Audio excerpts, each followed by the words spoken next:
Hello everybody, welcome to Gamsting. We're gonna seed some sunflowers despite me wanting to seed corn. Hey, it's like Cobra all over again. I'm not gonna use Proceed on this map, I'm just gonna make sure that it's turned off here. And the reason is because I was trying to use Courseplay and Courseplay doesn't seem to like this map. As well as I think Courseplay would work. Or I would think Courseplay would work, I guess is the better way of saying it. Yeah, it just... I guess there's too much stuff in the fields. Probably, maybe, perhaps. And it goes on a massive wonk and hits everything! Which I found out because this thing, Case 1455, kept hitting into that giant telephone pole, or the giant power pole, I guess. Yeah, the power pylon. Because apparently Courseplay is blind and drunk. And the Ford 8240? No, 8420. Yeah, that kept hitting into walls. Because again, Courseplay, blind and drunk. There is no or. Even if you're drunk, you can probably see a gigantic pylon in front of you, and probably a wall. And these things I don't own this field.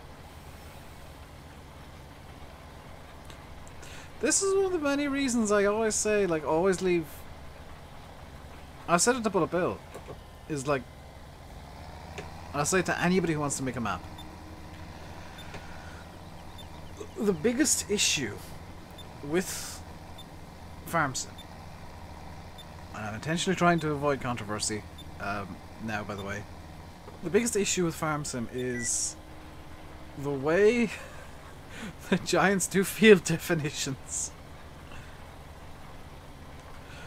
Because I have no doubt in my mind, absolutely none, that whoever made this map, I don't have their name in my mind right now, whoever made this map did a really good job of getting the field definitions to exactly match the field.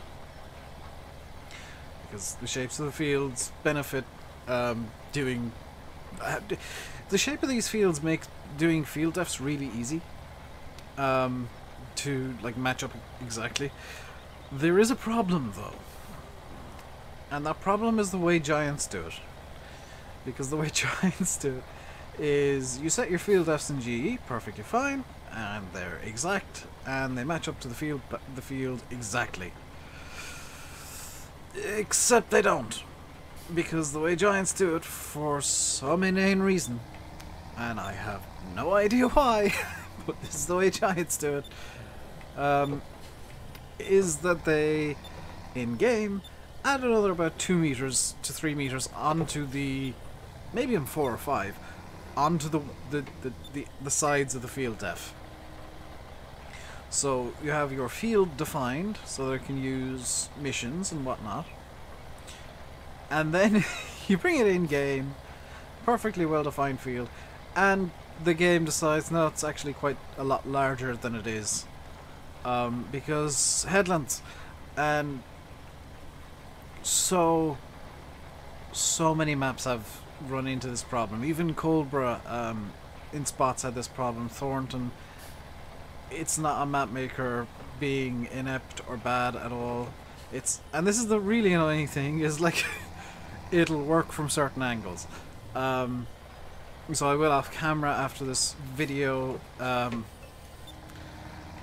of go up and down along that little line there, facing in one specific direction so that I can get the entire field seeded, and I'll probably have to do the same when I'm harvesting.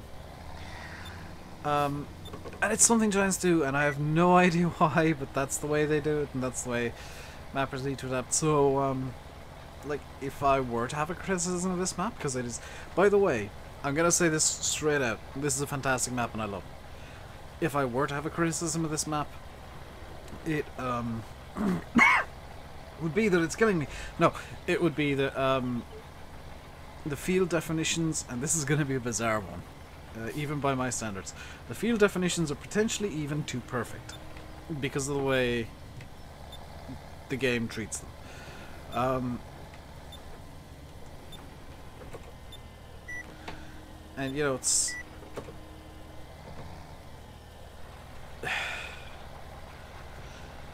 a criticism you never hear because it shouldn't be a thing, but that's the way the game works.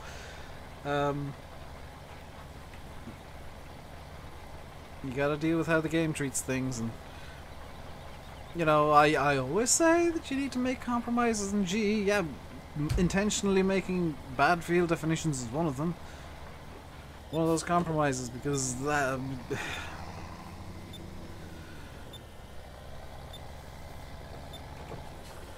sometimes giants make decisions that make absolutely no sense. Like how quickly this cedar's managed to get itself dirty. I have no idea how, but it has. I'm guessing because it's working. By the way, I do have switched on for the first time in a little while. I had it on in yesterday's video and I completely forgot to mention it. I do have terrain response and tire dirt switched on. I do like those two mods. I think I said something about tire dirt being nonsensical. That was something I kind of said as a throwaway comment that was wrong, and I apologise for that. Tire dirt is always a mod that I've liked. It's just that the way that it responds to certain situations with MR and certain mods is bizarre. And the reason that I've not been using terrain response, despite me really liking it actually, is because of MR. Pure and simple, MR does not deal with terrain response at all. It just is not compatible. It is a straight up conflict. And because I was using MR, I decided, you know what, MR... This was the decision making process I had. MR is my favoured mod, so I will disable the mods that conflict with MR. You might notice that I'm not using MR. Yeah, the visual mods are probably better than the one that does the physics, in my eyes. I'm gonna bow down and say Simulate was right. MR is more ridiculous at times, especially with hills. There's stuff that it does better. Like seed usage. Oh my god, is seed usage so much better with MR. But there's a lot of stuff that it does worse. And there is one thing that I should mention as well. I did mention yesterday that I've got Jolly Dodger's big bags, and I was correct in saying Jolly Dodger's big bags yesterday. So hopefully nobody tried to correct me in the comments, because if you did, you were wrong.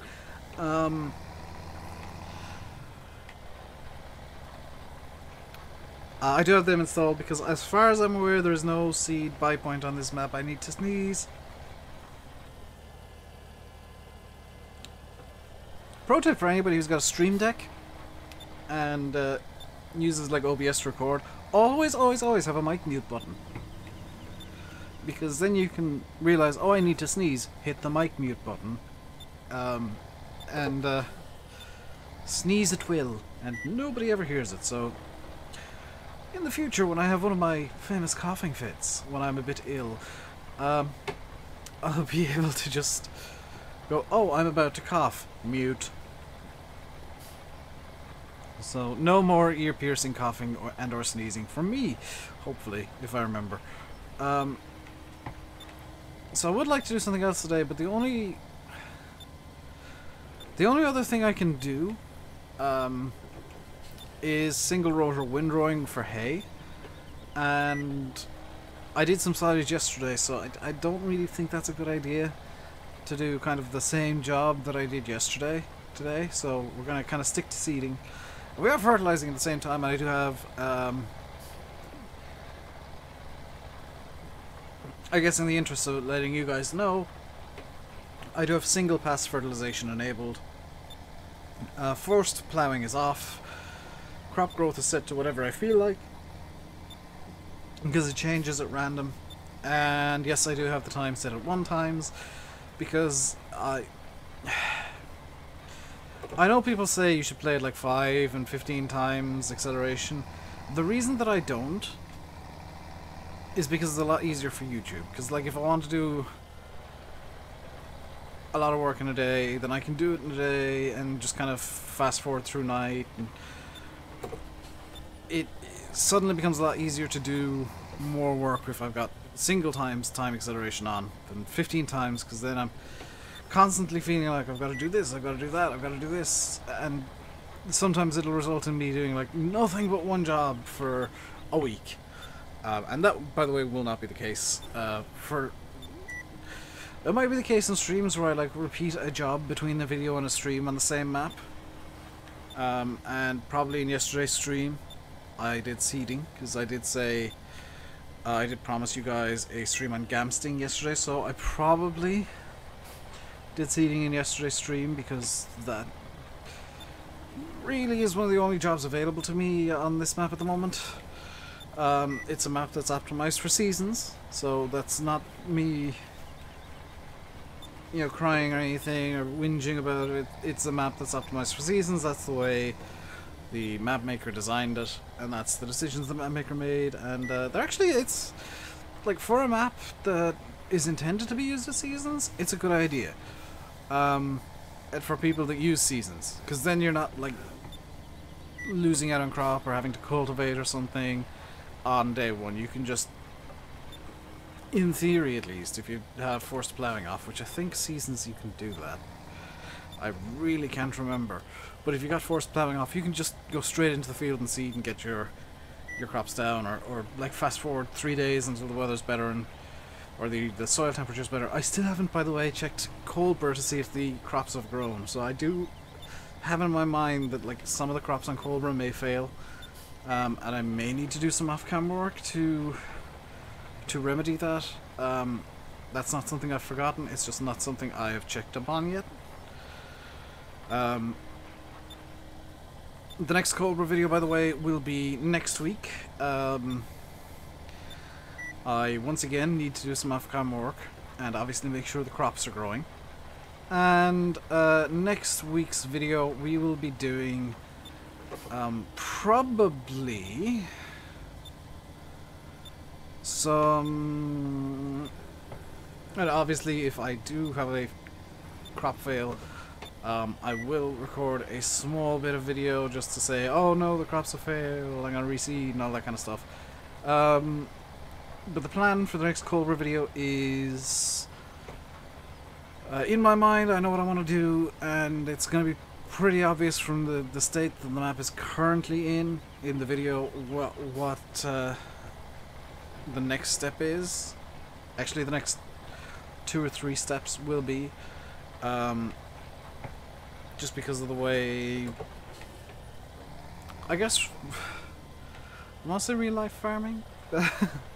The way the game works, and I've just realized I can actually, you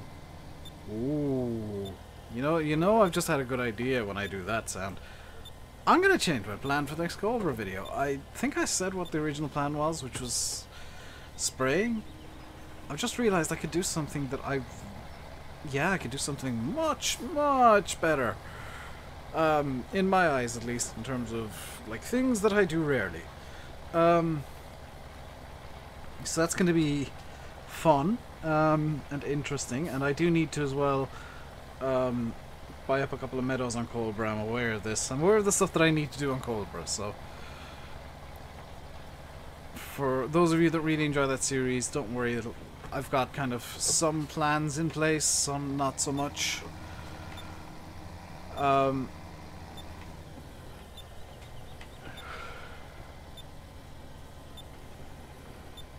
And that's kind of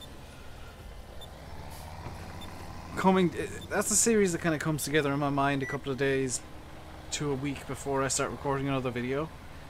Sometimes I'll finish a video on Coldborough and immediately just be like, okay, the next video is going to be this, and I'm going to do this, and that's going to be great. Sometimes it's like, oh, I have no idea, and I'll just like finish off the work that I definitely need to do off camera and then come up with an idea afterwards. Also, little kind of bit of annoyance, I guess, in my eyes. This map doesn't have multi-terrain angle, and that makes me sad. This is just using the default Giants. I think it's 8 directional.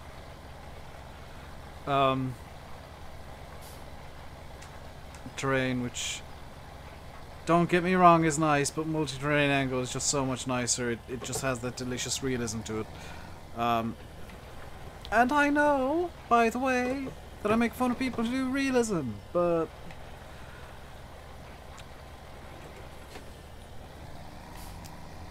I like the realistic visuals. That's why I use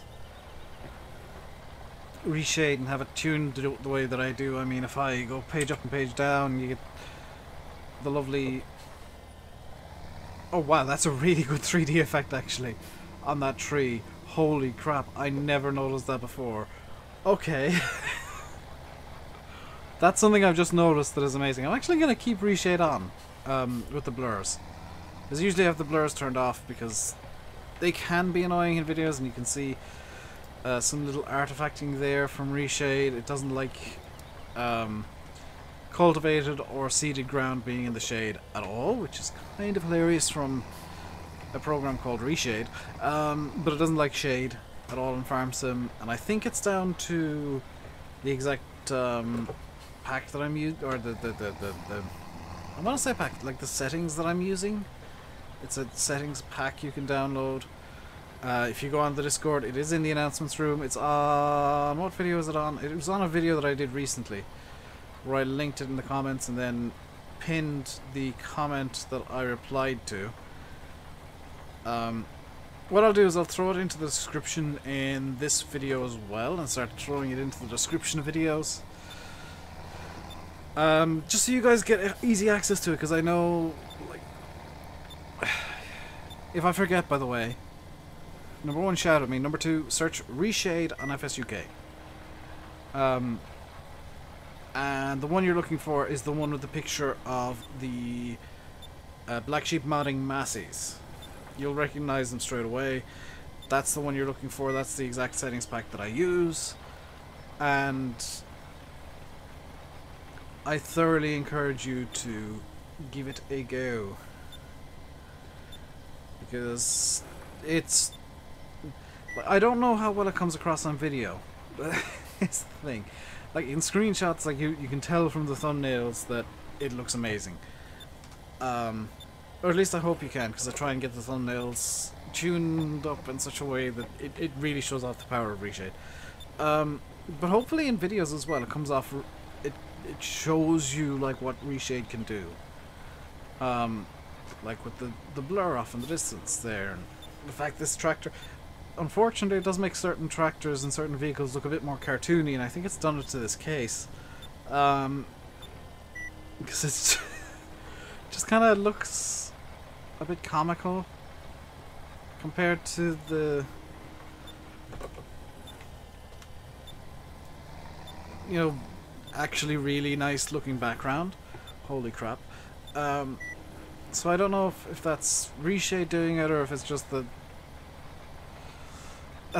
or, well, if it's ReShade causing it, or the way the textures work on this case causing it. I don't know which is which.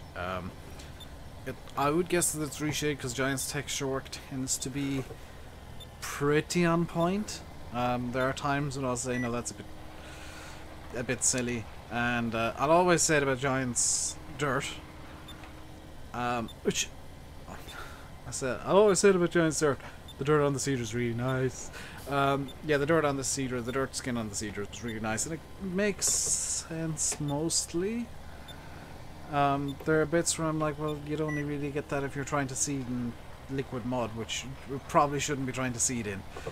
At least that's the way that I imagine it. You guys know that I don't work on a farm in real life. I go off what you guys say, and I'll weigh up your opinions, or what you say about stuff. Like if somebody tells me something, and then Bullet Bill tells me the exact opposite, it's just one person saying something and Bullet Bill contradicting it, I would probably go with Bullet Bill, just because I know Bullet Bill lived and worked on Cobra for many years.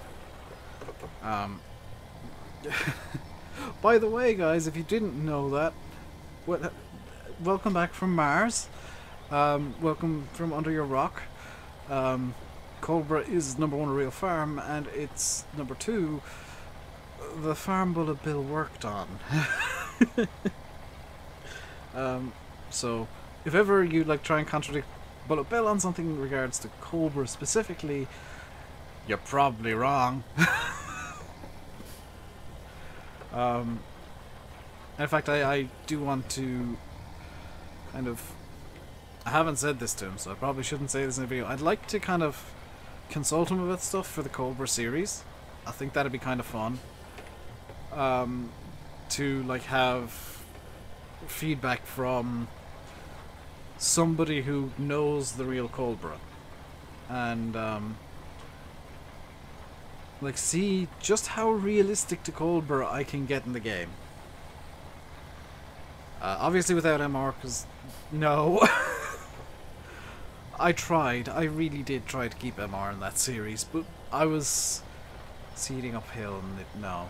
But this map, Gamsting. I don't think I gave a full first impressions to you guys. Obviously I went on the map on Saturday, and by the way, that stream archive isn't going to go live because I'm not happy with that stream at all. I spent too long complaining about low views and it just... But what I did do was I gave my first impressions of the map, and I think it's fair to say I can be quite cynical. I can be very difficult to please with maps and with stuff. Like you saw yesterday, I was saying what's really funny to me that people just take full set pieces from other maps and throw them into theirs because I like this, it's going in. And it's so hilariously common that it's not really a thing that I'm going to use against people. It's just something that's a pet peeve of mine. I always feel like map makers should put their own twist on things and their own spin. Because, this, by the way, there is a reason behind me saying this. Is leading into my next point, which is I see maps as kind of a form of art, because you guys know that I did work on a map. I actually helped Lancy fix up Selby. I say I helped, I did it myself. Gave it to Lancy and said, here, I fixed it. So I, for the most part, do know what I'm talking about when I'm talking about map making. If I'm wrong, Bullet Bill, Oxygen David, map makers who know more than me, feel free to shout at me in the comments. Dusty Dave, Lancy Boy, Nathan, you get this honor. You can shout at me in the comments as well. But something that I did notice about this map in particular, and this is where I've kind of been leading.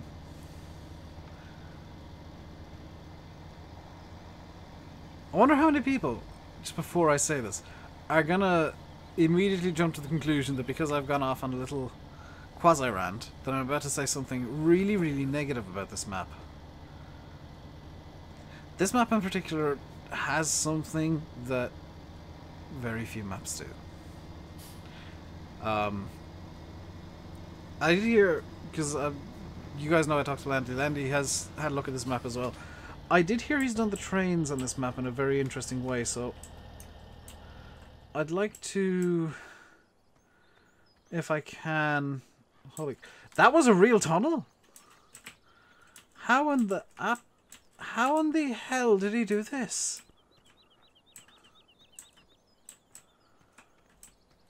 That shouldn't be possible.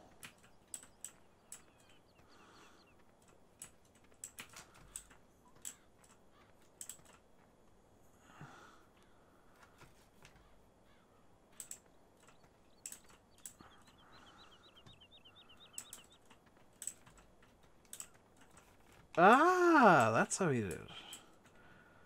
That's actually really smart. Wait, is it how he did it?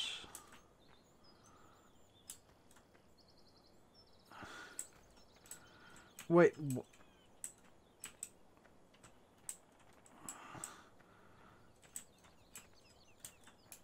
Oh my god, that's genius. Okay, that's actually genius. I'm going to applaud him for this. So what the map maker did to get the tunnel to go quote-unquote under the map, and I can show you this by going here. You see these two rock walls? These are the terrain. These two rock walls are the terrain. This rock covering here, which is seamlessly blended to the terrain, except right there where you can see the seam. Like, you can see it going down along here now. Now that I've pointed it out, you cannot unsee it. What he's done is that's an insane amount of effort to go through. He's 3D modeled some rocks and put the farm sim rock texture on top of it, so that it looks like I would never have thought to do this. He's modeled the rocks in Blender or something, and he's made it look like it's farm sim terrain because of the way he's modeled it. But in fact, it is a 3D model with a seam right there that he's textured up perfectly to match. That is the most ingenious thing I have seen possibly ever. And these trains do work, but by the way, here we go. So if I just throw on cruise control, I want to see what this train does, because it looks like the railway line is kind of a straight line, which... Actually, yeah, how has he done the trains if the railway line's a straight line?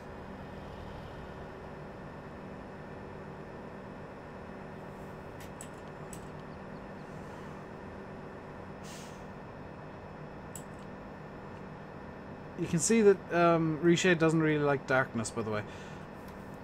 This is now me just investigating this map, and I apologize. But I'll go back to my previous thought. This map has a lot of character. This map has a lot of immersion things in it.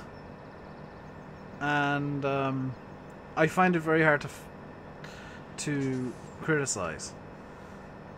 So what happens to the train over here? It goes out of the map. Okay. It bugs out and...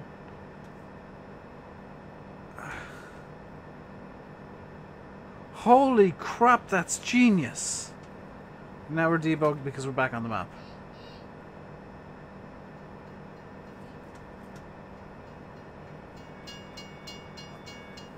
That's amazingly genius.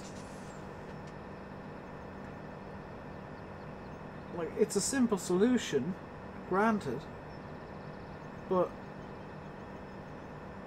it's so elegant in the way that he's done it.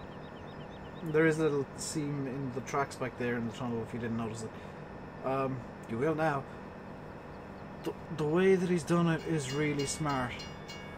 And you can actually see another tunnel up there. You can see the terrain load in before the 3D model he's put in. So this tunnel over here, you'll go through it and you'll come out the other side and go under the map, or inside the map, and the exact same thing will happen. And that is...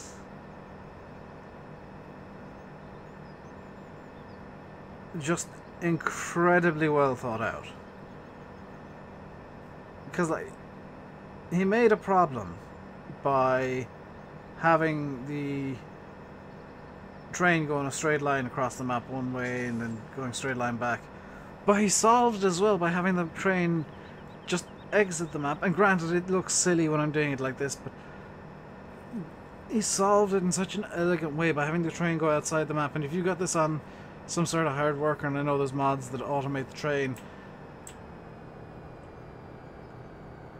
it's such an elegant, simple solution to a problem that, granted, that, you know, the map maker created by designing the train line the way that he did, but it's solved in such a simple, elegant way that I can't criticize the fact that it's silly. Yes, I'm not gonna say that, oh, it's the best solution in the world ever and everybody should do it. No, it's a solution to a problem. That's how to make maps. I was saying earlier that map making is art. That is art. That right there is just beautiful. And this is one of the rare times when I'm going off on a rant of positivity. But what the map maker's done is he's created a problem by deciding my vision has a rail line that is perfectly straight, 3/4 of the way up the map. The problem with that is there's no way for the train to turn around. How do I do this? Well, the simplest and possibly most elegant solution, and one that I never would have thought of, is have the train just completely exit the map, because if you guys didn't know, it works on a spline. Have the train exit the map entirely on the spline and just spin around under a mountain so it can come back on the other line. I was wondering why there were two rail lines and just a straight shot. Like, the giant solution works too, where you just have the train line be a series of loops. I think this solution's much nicer and much more elegant. Because you can get the train going, we'll say, I know there's a lot out there where they'll automate the trains. You can get it going at 40 kilometers an hour and just have the train periodically go through these crossings, and it kind of adds realism, because it's kind of a weird Germany American-y train. I don't know exactly what kind of train it is based on, but it looks kind of German and American at the same time.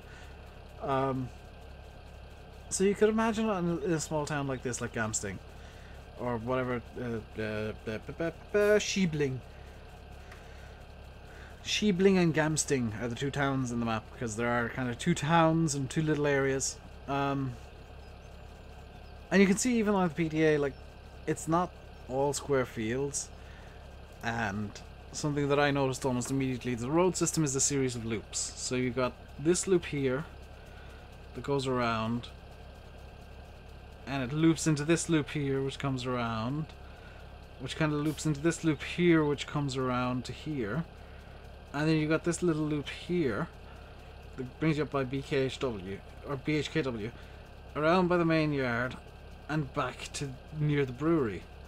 And then within those loops there's smaller loops, like this loop here, this loop here, these loops here, this loop here, this series of loops over here. It's this loop here as well. This loop splits into more loops and hooks into this loop. There's even a little, I don't know if it's showing up on the map, kind of, no, not really. There's a little tiny loop, oh there is, a little tiny road here that just goes up to the main yard from the shop, so you get a nice straight shot at it. You can see there's a big bridge here. This is all, I think, raised up over the ground. I think where the black borders are on the roads is like raised. So yeah, here's a bridge. This is raised up. There was another area I found that was raised that annoyed me. I think this isn't a crossroads, but it's one of these is raised over another. But it's a really well designed map, and I really think you guys should give it a look. I know I haven't done a map tour or first look or anything like that. I don't really want to, because there's so much on this map to find that I think it's better for you to find it yourself. But I'm going to leave the video here, guys. Hope you enjoyed. If you did, hit the like button. Don't forget to subscribe. And if you really want to help the channel out, feel free to support me on Patreon as well. I'll leave you by saying, I've been RainbowDave. You've been watching Farming Simulator 17 on Gamsting. Until next time, stay safe and goodbye.